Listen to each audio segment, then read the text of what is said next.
Okay, today I want to share something that really helped me, and that is viewing bebop through the same lens of simplicity that we do simpler forms of music. One of the things I really don't like about jazz education is the whole bebop scale for chord tones on downbeats thing. Not that it's wrong or anything, I just don't like where it places the focus. So let me explain. Often we're taught to work within this chord scale framework.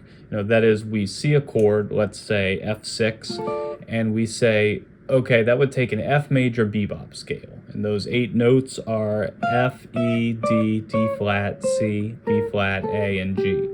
Now, of those notes, I need to make sure that the F, D, C, and A are on the downbeats because those are my chord tones. What I don't like about this is that we sort of start with this pool of 8 equally important notes. We're saying all of them are harmonious relative to the key center, and we just want to structure the lines so that the most consonant of those notes are accentuated. It's kind of backwards to me. But what's the alternative, and where does Louis come into this? Well, the reason that I think we can benefit from checking out Louis Armstrong is that his playing was so chord-centric. I'm sure he knew major scales, but his solos were pretty much exclusively centered around arpeggios. So, often when we analyze bebop solos, we immediately jump to like, oh, he's playing this scale, he's playing Dorian there, but we don't need to.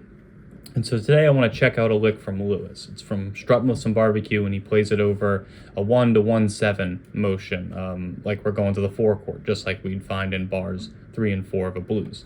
Here it is. Now, I'm pretty sure we'd all be on the same page in analyzing this as outlining an F6 chord and then an F7 chord. I'm fairly confident that not many people are going to say, okay, he's going from an F major scale to an F mixo scale. But let's make one small change to the lick. Instead of going down a 6th chord and then landing on the flat 7, let's go down a triad and chromatically connect to the flat 7, like so. What do you think now? Has this changed your perception of the lick? Would you call this a bebop scale now that we have this chromaticism? You'd probably say, well, no, it's still mostly an arpeggio, but let's keep pulling on this string for a little bit and go one step further. Let's simplify to just an arpeggio in quarter notes, like... I don't think anyone's calling that a scale, but if I went from to playing 8th notes like this, now we're getting into bebop scale territory, huh? Hopefully you can see what I'm doing here. We're starting to pose a little bit of a philosophical question. Where does arpeggio world end and scale world begin?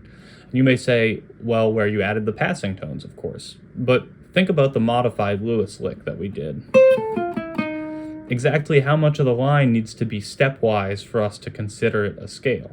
It's not so clear-cut, yeah? Okay, why am I doing this? Well, here's my little secret for playing bebop. I think like Louis, even when I'm playing music that we'd consider more linear. We don't have to be so rigid with the theory. Just because you have the theoretical knowledge to say, oh, C7 flat 9, that would take C mixo flat 9 flat 13 bebop.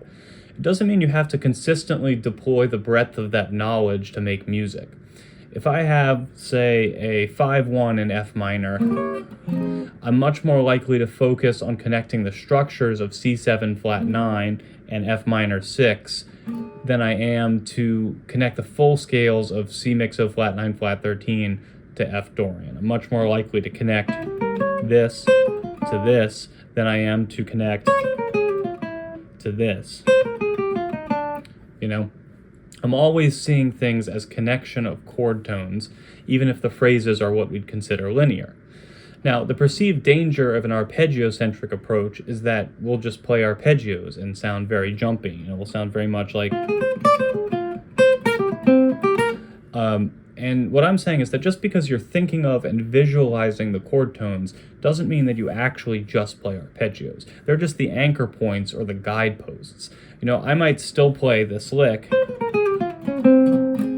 but I'm not thinking of a scale to do so, even though it is. I'm seeing and hearing these notes that are connected by diatonic and chromatic passing tones. Make sense? So with all that in mind, let me address those earlier questions, like if I don't use scales, how will I play the correct notes on downbeats? There are 2 parts to this answer. first, start with the chord tones and fill in the gaps from there. Remember how we started with the F7 arpeggio and then added the passing tones to it?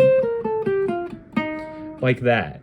Don't try to create with the scale, starting with, this group of notes and trying to select notes from there. Focus on the chord tones first.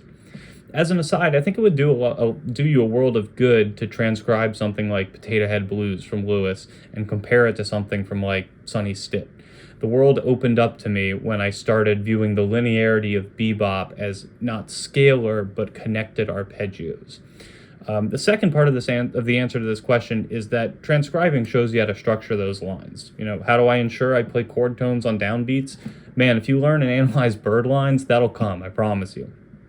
Okay, the next question might be, well, if I don't use scales, how do I know what the right connecting notes are? How do I know if I should use a flat 9 or natural 9, etc.? This is another thing that's answered by context through transcription. Oh, first time Bird played this sound on the 5 of 2, but second time he played this one. Again, don't take what I'm saying to mean, scales aren't real or important. There's a definite difference between an altered sound and a 7 flat 9 sound, between melodic minor and harmonic minor sounds. But just because that is a truth doesn't mean it should deter you from a certain approach. Just because you might need to occasionally think of harmonic minor doesn't mean you need to think of a separate scale for every other chord you come across, yeah? All right, I hope that makes things simpler for you and not more confusing. Again, this isn't a shortcut, and it doesn't get you out of transcribing and such. The purpose is not to give you, one simple trick that'll transform your playing today, or even to tell you to ditch chord scale theory in its entirety. It's to encourage you to see the complex through the lens of the simple. You're still going to have to figure out how to navigate certain complexities, of course. But hopefully I'm making it clear that even as you get into more harmonically adventurous material, like bebop and beyond, you don't have to abandon the simplicity of an approach like this, yeah? Okay, till next time.